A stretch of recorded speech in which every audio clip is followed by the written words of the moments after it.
Hello guys, natatandaan nyo pa ba yung ating gulayan last time ay inilipat natin sila sa permanente nilang mga taniman. Ang cute pa nila dyan, ang liliit pa nila. Yan. At wala, eto na sila. Pwede nang maani pero palalakihin pa natin ng kaunti bago isalang sa karne. Isasahog na kaagad-agad. Namunga na rin ang aming mga lara.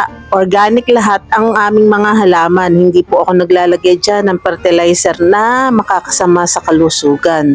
Kasi gusto ko organic silang lahat. Ito yung tinatawag na pagka may sipag, may mabubunot na mga halaman. Mabagay. Bahala kayo din. At dahil atat na nga po, naanihin ang aming mga gulay, ayan, namuti muna kami ng kaunti.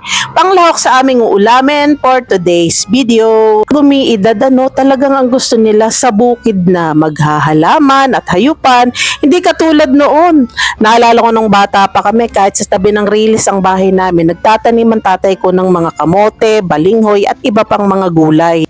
Kaya bibihira na rin kaming bumili ng gulay sa bayan. Isa pa, panlahok din namin yan sa aming mga laro katulad ng bahay-bahayan. Talaga namang nauubos ang talbos ng kamote kasi syempre luto-lutoan, mangunguha kami. Tapos pag-iigibing ka pa ng tubig. Tapos syempre hindi pwedeng ipakita ang pagdadabog at sigurado yung galon ay ipupukpok sa'yo.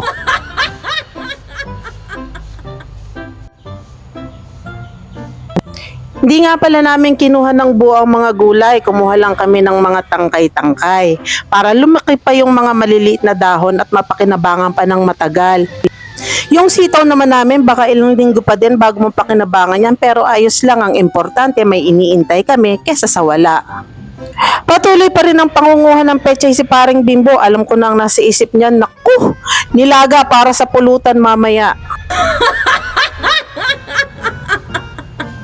Medyo bitungol pa nga ang aming siling lara pero pepe din na yan pag walang wala. Humitik din naman sa bunga, pahanga din Abay wag ka.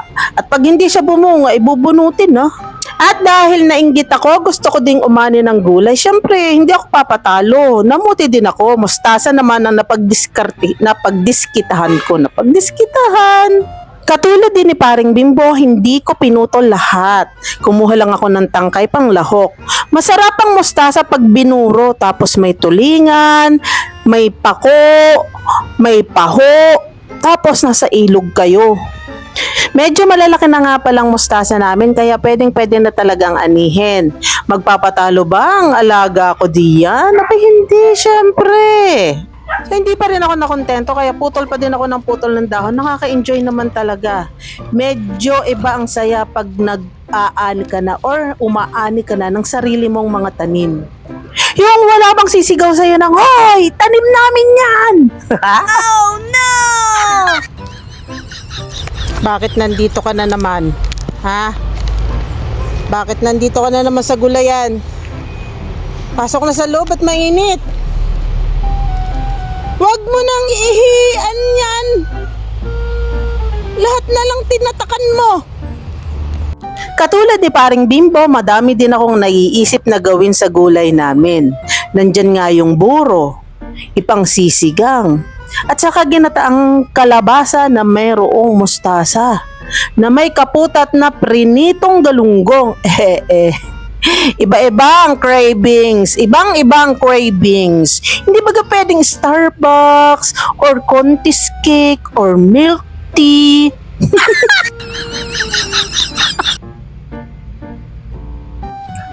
So ayun nga, bago pumasok ang aking alagang si Chokoy, tinandaan niya muna yung puno ng sili. Inihian na naman. Grabe. Init sabi. Kulit.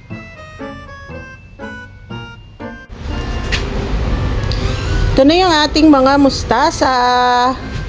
Hugasan natin yan. Ito naman natin siya ilalahok sa ating isdang kinamatisan. At syempre, bago naman natin ilahok yan sa ating nilulutong ulam, ay hugasan naman muna natin. Kasi syempre, kahit pasabihin nating organic yan, may mga lupa-lupa pa rin siya sa dahon. At may mga hayopes.